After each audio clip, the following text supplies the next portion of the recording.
네, 안녕하십니까. 반갑습니다. 진짜 시황의 최수창입니다. 오늘은 9월 2일입니다. 수요일이죠. 오늘 이런 기사가 있더라고요. 정보라면 정보죠. 두 가지 기사가 저는 눈에 들어왔는데요. 휴먼 계좌는 우리 박상정 앵커께서 해주셔가지고, 그것보다도 빈병값이 무려 2배에서 3배 올라갑니다. 지금 소주 빈병이 뭐 40원인가 하는데 100원이라고 올린다고 하더라고요. 병을 많이 모아가지고 이제 갖다 주면 그것도 꽤나 되겠습니다. 앞으로 이제 병 주려고 많이들 할 것 같은데요. 뭐 이제 병값도 이렇게 올라가면 이제 당연히 술값도 주류값도 오르지 않겠습니까? 두 번째는 이런 뉴스가 있더라고요. 지상파 방송은 이제 돈을 더 내고 봐야 된다라는 것들. 앞으로 또 주목할 포인트입니다. 그러니까 이건 어떤 거냐면 시장에도 관심이 있어야 되는 거예요. 우리가 이제 미디어 관련된 주들이 어떻게 보면은 초창기라고 봐요, 여전히. 어떤 초창기냐면 우리가 어떤 콘텐츠 같은 경우로 돈 내고 보는 거에 있어서 굉장히 인색했잖아요. 이제는 서서히 그렇게 가는 거거든요. 이제 공짜는 세상에 없다 이거예요. 어떠한 콘텐츠도 보려면 지급을 해야 되는데 이제 뭐 이런 얘기가 계속 나오고 있죠. 케이블사들이 이제 지상파에 또 돈을 더 추가로 내야 되니까 그렇다면 그건 또 소비자들이 지불을 해야 되겠죠. 앞으로 이런 미디어의 관련주들은 제가 보는 관점이라면 과거 미국에서 미디어 시장이 확 커졌던 것처럼 우리나라의 미디어 시장도 그렇게 아주 크게 확산될 수 있는 가능성이 있는 시장이다. 이렇게 좀 보는데 뭐 그런 기사도 여러분들 한번 참고해 보셨으면 좋겠네요. 자, 종합주가지수. 오늘 겁나셨나요? 아침에? 겁나신 분들은 제가 얘기해 드릴게요. 방송으로 이런 표현해서 그렇지만 공부하셔야 되는 거죠. 우리가 이제 바둑을 두면 이제 고수할 수 있잖아요. 오늘 아침에 시장이 빠질 거라고 겁이 나서 두려워하셨던 분들은 하수예요. 굉장히 기본적인 거니까. 오늘 시초가가 개파락으로 크게 떨어졌잖아요. 종합주가에서 한번 보도록 할게요. 아, 이거 시간 지나서 이제 올라오고 다 보고 나서 이런 얘기 하는 거냐? 라고 하시겠는데 그렇지 않아요. 아침부터 딱 하고 얘기했다. 오늘 시초가는 무조건 겁낼 게 아니라 받아줘야 되는 거니까. 뭐 굉장히 빠르게 올라오고 있죠. 전일 종가 대비에는 0.18%입니다만 문제는 시초가가 갭으로 크게 떨어졌잖아요. 오늘 갭은 안 봐도 비디오잖아요. 필갭. 날짜까지도 뭐 죽었다 깨나도 9월달 안으로는 갭 메워야 되니까. 어제 이 방송을 보신 분들은 아, 그렇게 예상할 수 있었겠구나라고 보셨을 거예요. 어제 제가 뭐라고 했죠? 어제 첫날인데 어제 고점이 9월의 가짜 고점이다. 명확합니다. 그리고 필연적으로 꼬리 흔들림이 있을 것입니다. 그리고 예상 범위로 아래 꼬리 정도가 2% 정도 내외가 되지 않겠나. 오늘 월봉상 지난달 종가 대비 2.91까지 2.91%까지 빠졌다가 지금 올라가는 거거든요. 그러면 생각해보세요. 저점이 불분명하더라도 꼬리 흔들기니까 첫 번째 어제 고점이 가짜라고 했으니까 어제 고점까지 오늘 시초가에서부터 레인지 고조폭을 따져놓으면 그만큼은 무조건 먹고 들어가는 거잖아요. 그러니까 오늘 갭은 뻔한 갭이죠. 그러니까 대응이 겁날 자리가 아니라 너무 수월한 자리. 다만 올라오는 게 오늘 다 한 번에 쫙 올라올 거냐 아니면 올라왔다 내려왔다 괴롭히다가 올라올 거냐. 이 속도의 차이잖아요. 악셀레다를 확 밟을 건지 아니면 서서히 1단 2단으로 갈 건지 이거의 차이일 뿐이었지 방향에 대해서는 차이가 없습니다. 자, 코스피 포인트 한번 보러 가겠습니다. 보여주시죠. 그럼 오늘 코스피 포인트 보면요. 금일 개파락은 뻔한 갭 메우기 찬스예요. 어디까지? 갭 메우는 거 플러스 알파. 어디요? 9월의 고점까지. 방금 얘기했듯이 속도의 차이일 뿐입니다. 자동차주 강세주도 뭐 바닥에서 얘기해드렸으니 더 얘기할 것도 없겠지만 오고 있죠? 기아차 어디까지 오고 있어요? 간다고 했던 자리 기억하십니까? 메모하셨던 분들 정확히 제가 얘기해드렸을 거예요. 이따 살펴드릴 거고요. LG 플러스 변화를 주목하자. 이 LG 플러스가요. 우리가 과거에 통신사 하면은 경기방어주 인식, 뭐 성장이 있겠습니까? 뭐 이런 거였잖아요. 근데 이제 LG 플러스가 유독 주목을 좀 하게 만듭니다. 설명을 좀 드리겠습니다. 자동차주 한번 섹터 오늘 쫙 펼쳐 주시겠습니까? 현대차, 기아차, 현대모비스, 만도, 뭐 현대유아도 있고요. 뭐 4%, 3%, 2% 올라갑니다. 자, 여기까지만 봅시다. 근데 오늘 보여드릴 게 있어요. 이걸 보셨으면 좋겠어요. 자, 만도를 소개할 거예요. 이 시간을 통해서요, 만도 바닥권일 때 제가 설명할 때 뭘 갖고 설명했냐면 바이오주 갖고 설명한 적 있었죠. 바이오주 몇 개 종목을 갖고 나와서 그 실적하고 만도랑 비교한 적이 있어요. 아니, 지금 바이오주 다 보고 있지만 저보고 개인적으로 저는 바이오주 살래, 만도 살래, 돈 1,000만 원 주신다면 전 만도 사놓겠다고 했었잖아요. 이 방송을 통해서. 그렇죠? 그러니까 실적을 잘 보십시오. 기대 성장의 바이오주보단 저평가 밸류와 실적 매출에 근거한 만도가 더 우위하다라는 것을 이 구간대에서 얘기를 해드렸는데, 실적을 보시면 영업이익도 꾸준히 잘 나오고 있어요. 그러면 주가 차트를 봤을 때는 누가 봐도 정배열에 있는 바이오주를 해야 되겠지만 아니다 이거죠. 투자 관점에서는 저는 이 종목을 봐라. 근데 이 종목 보기 전에 이제 차트로 가서 보겠습니다. 차트로 가서 보시면 기아차 기억하시는 분들이 한 분도 안 계신가요? 네. 얼마였죠? 직전 정고점 52,000 여기 700원 와야 되는 자리가 됐거든요. 저 자리까지만 볼 건 아니야. 일단 그 자리까지, 저 자리까지만 보는 게 아니라 일단 그 자리까지는 갈 것이다. 가고 난 다음에 더 가는 여부는 그때 가서 상황 보면서 살펴보시면 되겠죠. 그러니까 기아차 같은 경우가 지금 올라오잖아요. 원달러 환율에 대해서. 그리고 제가 여기서 한 가지 이런 추론을 가지고 얘기를 해보겠습니다. 보십시오. 지금 9월이잖아요. 7월부터 요까지만 딱 보겠습니다. 7, 8월. 9월달 한 달이면 3분기 실적이 7월, 9월까지 합산해서 발표됩니다. 10월에. 그쵸? 그럼 우리가 여러분들, 개인 투자자나 일반 전문가의 집단도 마찬가지예요. 고급스러운 정보를 알지 못하겠지만, 소위 말하면 세력들, 여기서 세력이라면 기관이라든가 외국인들은 우리보다 더 많은 인력과 정보가 있지 않겠습니까? 그러면 2달이 됐는데 7, 8월 달 2달이 지났잖아요. 이 2달간 생산 라인의 생산 동향이라든가 판매 동향이라든가 이런 흐름을 일반 개인 투자자나 일반 전문가 집단들보다는 더 많이, 더 빨리 정보를 취합하지 않겠습니까? 그렇죠? 저는 이 시간에 통해서 얘기할 때 원달러 환율 때문에 3분기에 대한 기저효과가 있을 것이다. 그동안 좋지 않았던 건 반영했고, 그럼 보시면 그들의 정보를 취합했다면 항상 그들이 오른 건 아니지만 시간의 중심이 지난 상황에서 3분기 실적에 대한 추정치는 나와 있을 거라고요. 어느 정도는. 나쁘다고 한다면 이렇게 끌어올리겠어요? 누가? 기관의 수급이? 그들이 추정치가 잘못됐다고 하면 나중에 실적 발표할 때 확 빠지겠지만, 그렇지 않다면 지금 그들은 어느 정도 가시권에 둔 실적을 보고 있을 거라고요. 정확하진 않더라도. 그러면 결국 그동안 우리는 추정할 때 원달러 환율을 추정해 볼 수 있어서 3분기는 기저효과가 있을 것이다 라고 했던 거 그대로 반영하는 효과라고 좀 봐야 되겠죠.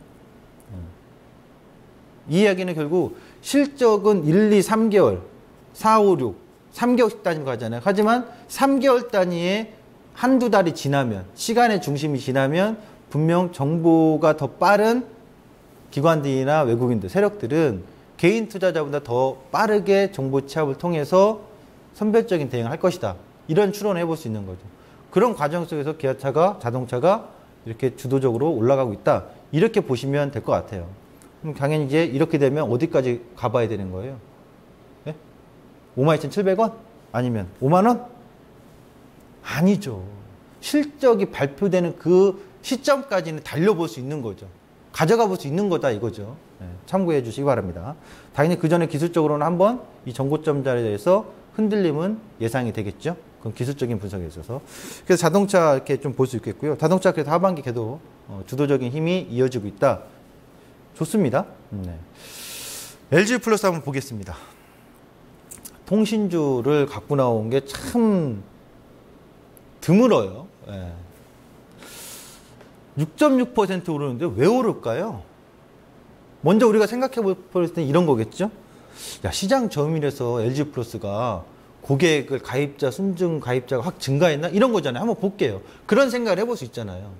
야, LG 플러스가 SK 쓰던 고객이 LG 플러스로 갔나? KT 쓰던 고객이 갔나? 한번 찾아보면 되잖아요. 보시죠. 통신사별 기준, 6월 말일날 기준으로 나온 건데요. 반기보고서에 나온 겁니다. LG 플러스가 19.9, 19.7, 20% 가입자 기준 점유율? 크게 증가한 것도 없네요. 그럼 초고속 인터넷 쪽은 15.6, 15.7, 15.9. 어라? 그동안에 통신주들은 가입자 기준으로 우리가 좀 어떤 밸류를 준다거나 성장성을 줬는데 전혀 효과 없네요. 변화 없죠. 이렇게 큰 변화가 없는데 왜 주가는 안 빠지고 올라갈까요? 그걸 고민해 보는 거죠. 통신업 뉴스를 보니까요. 이런 기사가 있어요. 최근에 초고속 인터넷 IPTV 사물 인터넷 가입 전쟁, SK나 LG나 KT나 3사가 경쟁하는 건데 승자는 없어요. 아직 승자는. 아직 승자는 없어요. 최근에 가정용 광고도 보셨겠지만 IoT 가입자 LG 플러스 1만 명? 겨우 1만 명 수준 가지고 저렇게 뜨나? 싶을 거라고요. 자, 여기서 이걸 고민하는 거예요. LG 플러스가 올라가게 되는 포인트는 기존의 통신사업의 성장보다는 고객 배속의 점유율이 아니라 신사업의 날개라고. 근데 그게 꼭 신사업이라고 보기는 어려운 거죠. IPTV 통신하고 관련되어 있고요. 그리고 사물 인터넷도 마찬가지로 통신하고 플랫폼 관련되어 있거든요. 이쪽의 시장이 커지고 있다. 그리고 또 하나가 있어요. 페이나우 3초 광고 있죠. LG U 플러스가 전자결제 지급 그거의 피지사죠. 점유율 2위예요. 1위는 KG 이니시스하고 거의 격차 안 나요. 한 1% 정도 격차밖에 안 나거든요. 그러니까 상위 1, 2 업체가 거의 뭐 지금 그 시장을 장악하고 점유율이 높은 편인데 그 점에서도 주목해야 되겠죠. 또 하나는 거기에다가 플러스 알파 되는 게 코스코, 우리가 삼성카드만 가지고 결제하지 않습니까?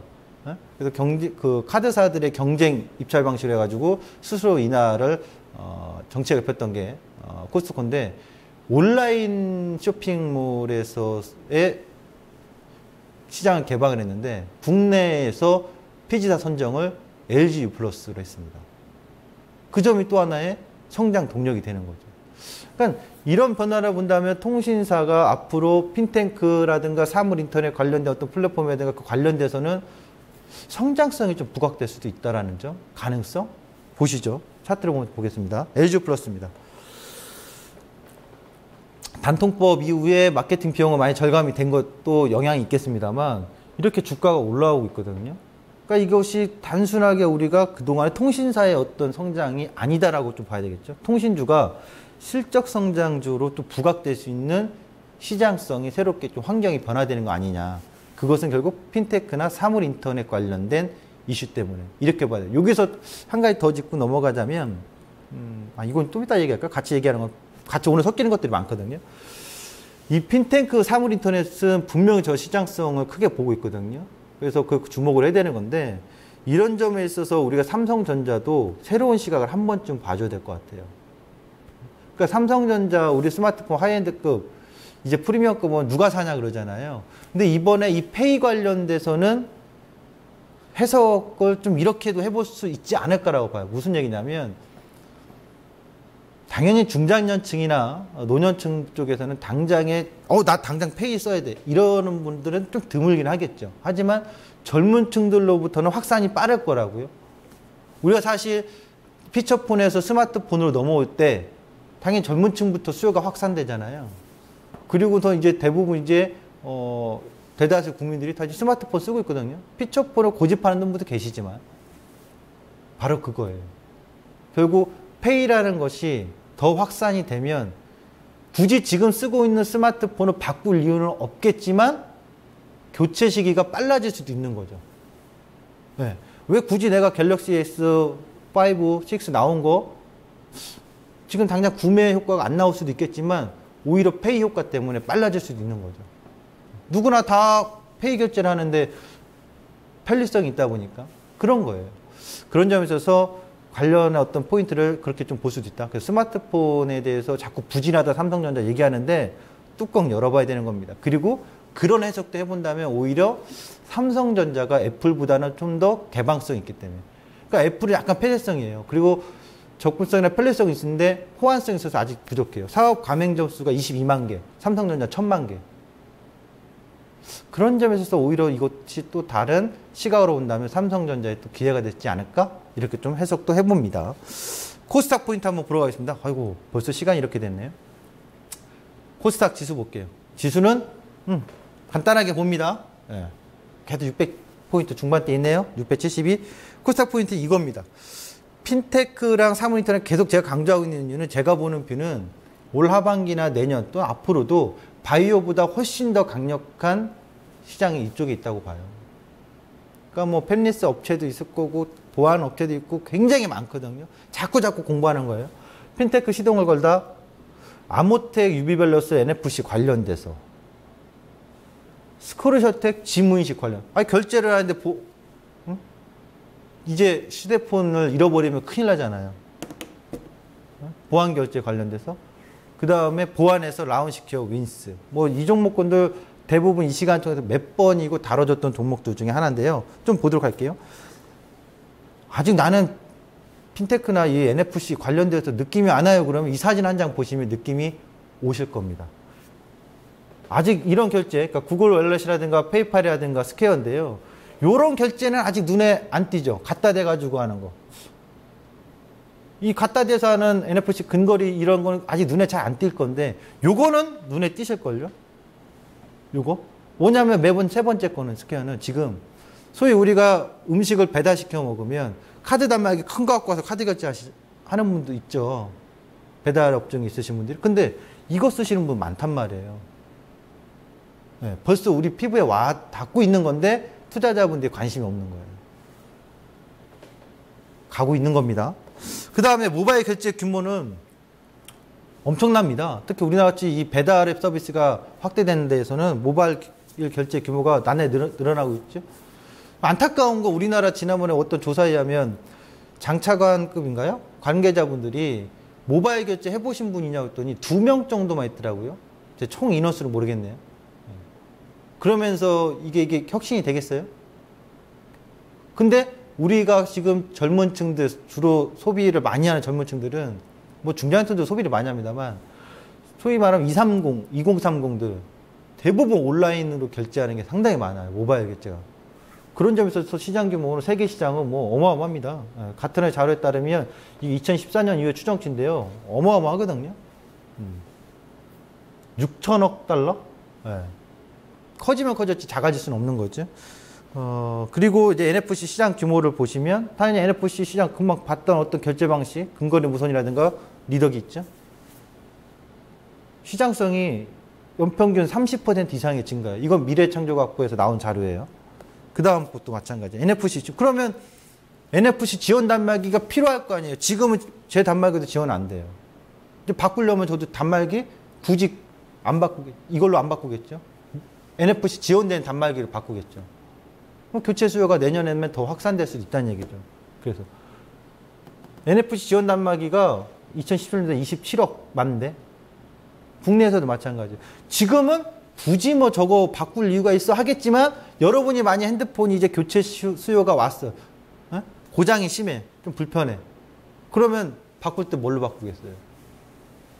NFC 지원되는 걸로 바꿀 가능성이 높다는 얘기죠. 그런 것도 보시면 될 것 같아요. 자, 여기까지.